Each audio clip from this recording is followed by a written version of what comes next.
छत्रपती शिवाजी महाराज पन्हाळगडावर असताना त्यांना जेरबंद करण्यासाठी सिद्धी जोहर यानं पन्हाळगडाला वेढा दिला. त्याला चकवा देऊन छत्रपती शिवाजी महाराजांनी विशाळगड गाठलं. या ऐतिहासिक घटनेला शेकडो वर्ष उलटून गेली. स्वराज्याचा हा प्रेरणादायी इतिहास नव्या पिढीपर्यंत पोहोचावा यासाठी कोल्हापुरातील विविध संस्थांच्या वतीनं पन्हाळगड ते पावनखिंड पदभ्रमंती मोहिमेचं आयोजन करण्यात येतं. कोल्हापूर हायकर्सच्या वतीने सुद्धा गेली 13 वर्ष ही मोहीम राबवण्यात येते.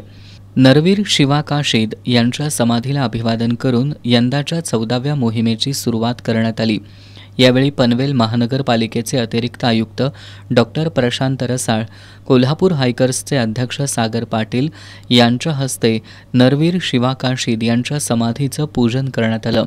पन्हाळा, पावनखिंड, विशाळगड पदभ्रमंती हे केवळ निसर्ग पर्यटन नाही, तर 364 वर्षापूर्वी ज्या मार्गावर शौर्याचा जो इतिहास घडला त्याचं स्मरण करण्यासाठी ही पदभ्रमंती असल्याचं हायकर्सचे संस्थापक अध्यक्ष सागर पाटील यांनी सांगितलं. यावेळी श्रावणी पाटील, विजय ससे, संतोष झांबरे, अनिल काळे, सत्यजित रणदिवे, अभिजित परीट, सतीश मगर, प्रतीक कांबळे, अक्षत गायकवाड, सत्यजित माने आदी उपस्थित होते.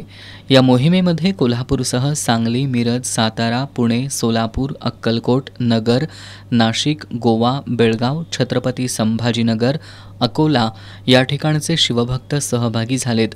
ही मोहीम पावनखिंडीमध्ये समाप्त होणार नसून ती पुढं विशाळगडपर्यंत जाणार असल्याचं सागर पाटील यांनी सांगितलं.